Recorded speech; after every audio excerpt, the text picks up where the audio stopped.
কিছু সময় আগতে পোৱা আপডেট মতে হঠাৎ আমাৰ মৰমৰ জনপ্ৰিয় কণ্ঠশিল্পী জুবিন গাৰ্গ হৈ পৰিছে অসুস্থ।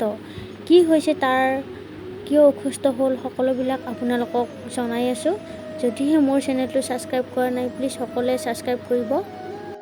আপডেট পোৱা মতে তেওঁ বাথৰুমত পিছল খাই পেলাই মূৰত আঘাতপ্ৰাপ্ত হৈছে আৰু আঘাতপ্ৰাপ্ত হোৱাৰ ফলত তেওঁক ডিব্ৰুগড় মেডিকেলত লৈ যোৱা হৈছিলে আৰু ডক্টৰে জনোৱা মতে তেওঁৰ মূৰত আঘাতপ্ৰাপ্ত হোৱাৰ বাবে 4টাকৈ চিলাই পৰিছে। এতিয়া আগতকৈ অকণমান সুস্থ অৱস্থালৈ আহিছে। আমাৰ সকলোৰে মৰমৰ জুবিন গাৰ্গ যেন সুস্থ হৈ ঘৰলৈকে উভতি আহিব পাৰে আপোনালোকে সকলোৱে ভগৱানৰ ওচৰত প্ৰাৰ্থনা কৰিব আৰু ময়ো কৰিম যে তেওঁ আগৰ দৰে সুস্থ হৈ পেলাই ঘৰলৈ উভতি আহিব পাৰে। তাৰে কামনা কৰিছোঁ মই ভগৱানৰ ওচৰত আৰু আপোনালোকে আমাৰ মৰমৰ জুবিন গাৰ্গ সুস্থ হৈ উঠাৰ কাৰণে যেন প্ৰাৰ্থনা কৰে।